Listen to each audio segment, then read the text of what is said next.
Eu trouxe o Guilherme Freire. Conhece o Guilherme Freire? Guilherme Freire. Guilherme Freire é um cara que estuda filosofia e Tá. tal. Foi muito legal, porque Aham. ele falou assim, por que você acha que Deus não existe e tal? E ele foi me provar que Deus existe, Aham. usando toda a parte de filosofia, metafísica e tal. A metafísica é incrível. O que realmente. você acha dessa? Tem Nossa, uma relação tem. Antes de continuarmos, deixa eu te oferecer uma bênção. Para você que tem o desejo de se tornar um grande pregador da palavra, que quer aprender a criar sermões poderosos, vencer a timidez e apresentar seus sermões de forma eloquente e poderosa, eu preparei para você o e-book 5 Pilares de um Sermão Poderoso. Um e-book completo para te ensinar a pregar de forma simples, prática, rápida e bem objetiva. Comprando o e-book, vou te dar de presente o e-book em áudio para você ouvir enquanto trabalha. O valor é irrisório. Apenas R$ 19,90 e você pode parcelar no cartão de crédito ou pagar via Pix. Aprenda a pregar de uma vez por todas. Adquirindo esse e-book, você estará contribuindo com o crescimento deste canal na pregação do Evangelho. Para comprar o seu, clique no link que está logo abaixo na descrição do vídeo e no primeiro comentário. Eu não estou sabendo aqui que é o Guilherme Freire, mas mesmo sem ouvi-lo, eu concordo com ele. Eu estudei metafísica quando eu fiz filosofia. E a metafísica é a matéria que não tem como o camarada estudar aquilo honestamente e falar que não tem um Deus. Que a metafísica é justamente a doutrina do ser. O que é o ser? Né? Esse elemento que chamamos de ser. Né? Os acidentes se assentam na matéria. Por exemplo, não existe o vermelho. Existem coisas avermelhadas. Ah, sim. Esses são os acidentes. Né? Mas o que é o ser, o ente mesmo, a essência daquilo? E aí você vai trabalhando com aquilo, você trabalha a questão do ente supremo. Tanto é que na filosofia, eu acho que o que trabalhou melhor a metafísica foi o Santo Tomás de Aquino. Você entende? Mesmo que tenham filósofos modernos, mas quem sistematizou melhor... É um que ele gosta pra caramba. O Santo Tomás de Aquino? Eu nem sabia, mas falando... Santo Tomás de Aquino que sistematiza tudo na Suma Teológica. Então, eu concordo com o Guilherme Freire, viu? Eu acho que ele tem razão, porque a metafísica... Ele veio sem fim, diz ele que me provou, né, Guilherme? A metafísica, ela te põe... Porque é aquela pergunta básica, o mistério da existência. São duas perguntas que você tem que fazer. E é interessante, muitos fogem dessa pergunta. Por que tem algo ao invés de nada? Porque, por exemplo, para mim, o universo ele não tem propósito. Entendeu? Para mim não tem. Para mim, tudo isso aqui é um acaso. Entendeu? O universo ele não está nem aí se tem vida aqui, se tem vida num outro lugar e tal, não sei o quê. O universo é frio. É frio, né? Que não é que ele é frio, é que ele não tem. Nossa, por acaso apareceu isso aqui e nós estamos aqui e tal, mas uma frase que eu falo toda a apresentação minha, que é super triste, que é o seguinte: daqui 120 anos vão estar pessoas vivendo aqui que talvez nem vão lembrar que a gente existiu. Nem vão saber. Talvez nem saibam que a gente, quanto mais lembrar. Nós estamos cercados de eventos que você está falando.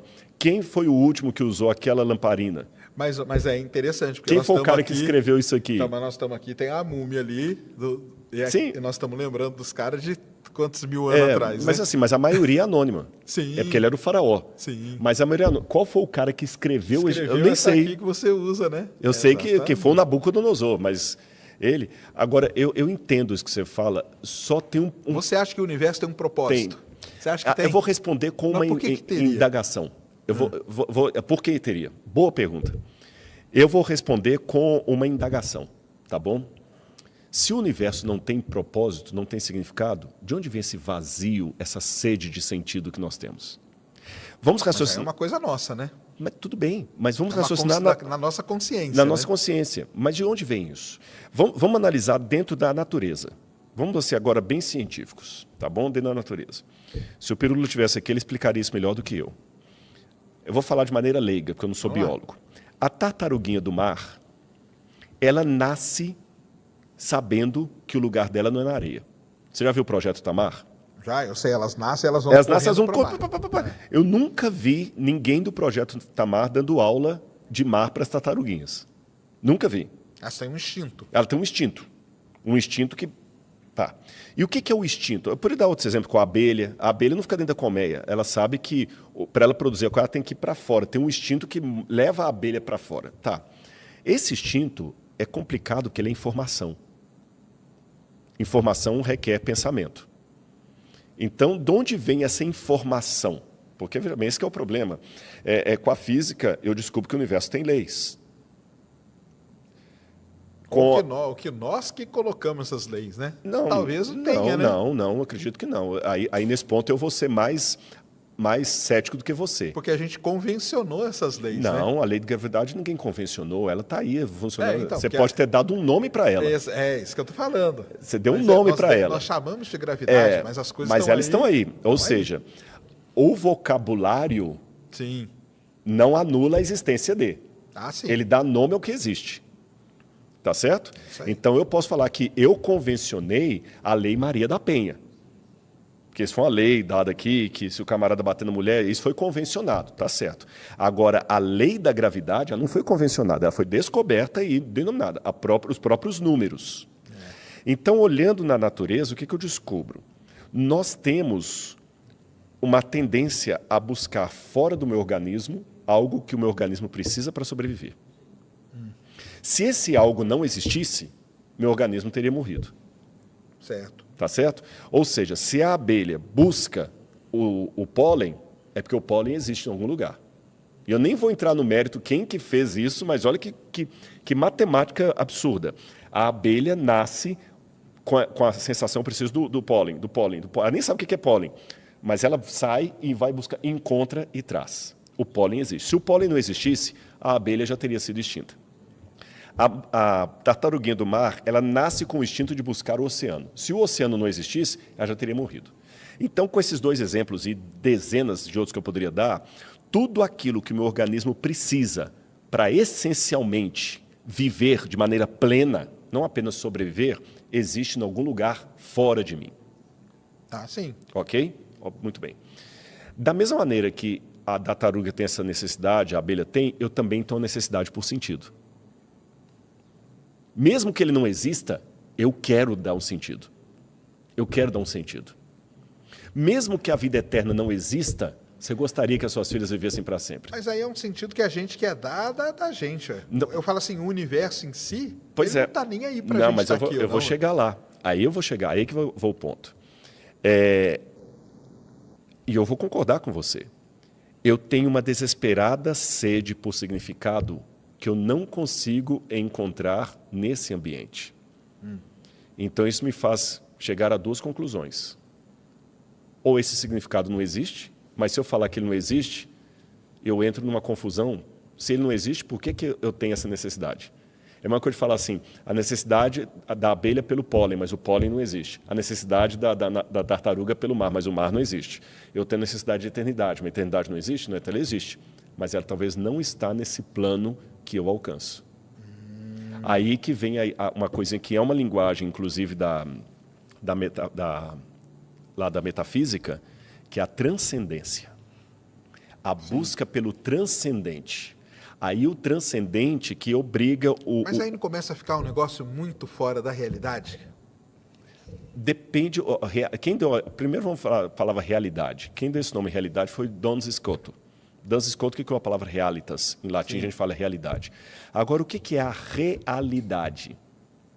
Será que a realidade é necessariamente aquilo que perpassa pelo método científico? Sim. Não, claro. Ela é muito maior. Pode ser. Você entendeu? Então, assim, se eu consigo imaginar uma realidade que não perpassa pelo método científico, mas, ao mesmo tempo, eu não posso negá-la, mesmo sem poder mensurá-la, testemunhá-la, por que eu vou negar a transcendência de um Deus? Deus é um axioma muito forte para eu poder simplesmente falar o seguinte, não, eu não quero trabalhar com essa hipótese de trabalho. Agora, a boa notícia da Bíblia não é de que Deus existe. A boa notícia da Bíblia é que Ele me ama. Porque Ele podia existir sem um brincalhão cósmico. Ele me ama, então Ele entrou na história humana. E aí que é o problema, que a religião às vezes parece pequena demais e até ridícula aos ouvidos de alguém como Bertrand Russell, Richard Dawkins e outros mais. Por quê? Porque para Deus entrar no nosso mundo, Ele teve que se diminuir. O Martinho Lutero, ele dizia que os homens usam uma máscara para esconder o rosto deles. Deus, ao contrário, usa uma máscara para se revelar. Porque ele é tão grandioso, tão grandioso, tão grandioso, tão grandioso, que a única maneira de Deus ser compreendido é se ele diminuir. Porque se ele não diminuir... Por exemplo, qual seria a dimensão de Deus? Se ele é um ser que antecede o espaço, o tempo... Teria que ser uma dimensão que a gente não conhece. Que não conhece. É isso aí. Isso aí sim. Mas para ele poder ser compreendido por mim... reduzir a nossa dimensão. Só que quando ele se reduz, ele parece muito pequeno. Tem um autor, Philip Yancey, que ele conta que um amigo tinha Mas aí como que vocês lidam com isso? De Deus ter reduzido? De Deus se reduzir a nossa dimensão, assim. Porque aí eu pude olhar para ele e entendê-lo. Ah. Enquanto a teologia me fala que Deus é onipotente, não está dizendo nada. Ele é onisciente, ele é eterno, não está dizendo nada. Agora, quando fala que ele se fez carne e habitou no meio de nós, eu comecei a compreendê-lo. A história do Philip Yancey, a parábola dele, é que tinha um amigo que tinha um aquário de peixes do mar. E era um trabalhão. O pH da água tinha que ser muito exato, aquela coisa toda, a salinidade, dava um trabalhão. Mas toda vez que chegava o carão lá, os peixes corriam dele. Às vezes ele ia só jogar comida, os peixes corriam. Aí um dia ele reclamou, falou assim, poxa rapaz, esses peixes eu gasto tanto para mantê-los aqui e eles correm de mim. Outro falou assim, é porque você está muito grande para eles, parece um deus. Então como é que eu faço? Ele falou, tem um jeito. Se você virasse um peixe... Aí você poderia alimentar eles. Eles não iam ficar com medo de você. Entendi. Mas eles também poderiam te rejeitar. E esse é um ponto vulnerável de Deus. Deus, ele pode ser rejeitado. É o único ponto vulnerável de Deus. Entendi. Ele não obriga. Agora, para fechar isso aqui, eu digo até uma coisa. Daqui a pouco a gente vai entrar na minha live também, viu? Eu quero dizer uma coisa, até pegando você como... Você tem uma experiência que eu ainda não tive o privilégio de ter. Estou em busca, eu e Laura. A paternidade. Ah, sim. Eu não tenho filhos. Por mais didático que você seja, Sérgio, por mais, assim, bom professor, se você tentar me explicar com equações, com quadro negro, com comparação, não dá. Se eu falar, Rodrigo, experimenta. E eu, como não tenho filho, falo, não, mas como é que é esse negócio, Sérgio? Você vai ver. Quando você tiver o seu, você vai ver. Então, com Deus é a mesma coisa. Chega um momento que a única coisa... Por isso que eu falo que Deus não precisa de advogado, precisa de testemunha. Que eu só posso dizer o seguinte, Sérgio, experimenta. Que o dia que você tiver uma relação com o transcendente, com o autor da vida, você vai ver que ele vai falar no seu coração de tal maneira que as dúvidas não vão desaparecer, como no método científico. Sim. Mas você consegue lidar bem com elas. Consegue lidar com as dúvidas. E você se sente amado, cara. Você não simplesmente ama, se sente amado. Aliás, se tem uma oração que um ateu pudesse fazer, Senhor, que tu existas. Amém. Porque se Deus existe, cara, é bom demais. Eu estou te dando a garantia divina que ainda que as suas filhas morram, elas ressuscitarão por uma vida eterna para nunca mais sofrer nenhuma gripe. Ainda que a gente sofra nesse mundo, chegará a volta à eternidade em que nós poderemos explorar o cosmos sem nenhum Hubble. Entendi. E sentir amado. E você perceberá que o universo aparentava ser frio, mas aquele que o criou não o tornou frio. Pelo contrário, aquilo que parece ser uma mera coincidência foi de propósito, porque isso é uma coisa interessante. O universo é frio, eu concordo com você. Ele não está nem aí para a gente. Mas você sabe, melhor do que eu como cientista, que se as condições climáticas, geológicas do planeta Terra fosse isso aqui para lá, ou isso aqui para menos, Eu não estava aqui. Ou seja, o ajuste fino me faz pensar que quem me colocou aqui está agindo igual aquela avózinha que você vai visitar lá e ela arruma o quarto do jeito que você gostava, ainda coloca a sua comida lá, o seu violãozinho lá. Você vê assim, o quarto não foi feito a esmo, não. Alguém preparou o quarto para a minha chegada. Então, começar, você acha que é o quê? Bom, se fosse para você, eu te indicaria assim, como você é um camarada culto e gosta de estudar, eu começaria por João. João, o Evangelho de João. Você vai ler João? É um dos últimos, né? Não, mas é que tá. Você não precisa ficar preso a uma ordem cronológica. Ah, não tem. Então não tem uma ordem cronológica. Até foi bom, deixa eu explicar isso aqui para o pessoal. A Bíblia não caiu pronta do céu. Tá certo? Os livros foram sendo reconhecidos e foram colecionados ao longo do tempo. Só que quando chegou na época judaica e depois na época cristã, eles pegaram a Bíblia e resolveram organizá-la como uma biblioteca. A palavra Bíblia, inclusive, né, que significa coleção de pequenos livros. Porque, lembra que eu te mostrei lá fora do Museu Papiro? Uhum. Pois é. O papiro, em egípcio, era onde a gente fazia as plantas, né, era Alset. Esse é o nome egípcio. Só que o papiro, quando ele era exportado, melhor dizendo, para os mundos de fala grega, eles traduziam a palavra papiro por biblos, que era o nome do porto fenício de onde exportava. Sabe aquele negócio do porto que o pessoal sai dali? Igual o pessoal fala Colgate, Gillette, o nome do produto vira o nome da marca? Pois é, então, como o papel saía daquele porto ali, eles chamavam de biblos. Ah, você vai comprar biblos? Biblos. E o livro também era chamado de biblos. Biblos. Então, quando você fala um livro, é um biblos, mia biblos. Quando são vários, Quando são vários, aí não, biblioi. Ah, tá. Biblioi. Vários livros. Então, tria biblioi. Só que quando você fala de um livro pequenininho, biblion. Livrinhos pequenininhos, biblia.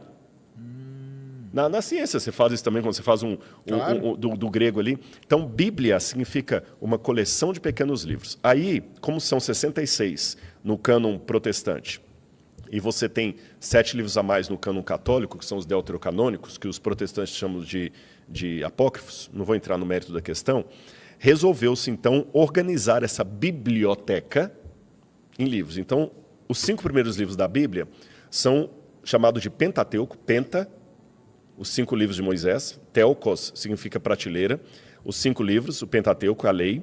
Aí depois vem os livros históricos, que vai desde Josué até o livro de Ruth, Neemister. Depois começa Jó até Eclesiastes, a seção dos livros poéticos, cantares poéticos. Depois de Isaías até Malaquias, proféticos. Então, aqui eu tenho as áreas do Antigo Testamento. O Pentateuco, livros históricos, poéticos e proféticos. Caramba. No Novo Testamento, 4 contam a vida de Jesus, os 4 evangelhos. Atos conta a história da igreja, então tem Evangelho e Atos. Depois vem as epístolas, que são as cartas que Paulo escreveu para as igrejas, João escreveu, terminando com o Apocalipse. Então, assim que seria a divisão da Bíblia como um todo. Entendi. Mas começando por João, uma boa pedida. Gente, quem acha que o Sérgio deve começar a ler a Bíblia pelo João? Eu li um pedaço da Bíblia para o Henrique Cristo. Foi o Henrique Cristo. Estive lá com o Henrique Cristo. Eu vou fazer o seguinte, galera, eu vou fazer uma promessa aqui. Eu vou mandar uma Bíblia de presente para o Sérgio e vou marcar para ele ler o Evangelho de João. Pronto. Só para ele começar a ler a Bíblia? Acho que leio, sim. Lê sim, leio. É cultura. E você que tá assistindo esse vídeo aqui no Talk Flow, dá pra você virar membro, cara, do Flow agora. É um botãozinho do lado do botão de se inscrever. A gente faz um programa semanal só pros membros. Olha. Então fique esperto aí. Se quiser virar membro, tá bem aqui do lado, é mó merreca, custa menos de R$8, irmão.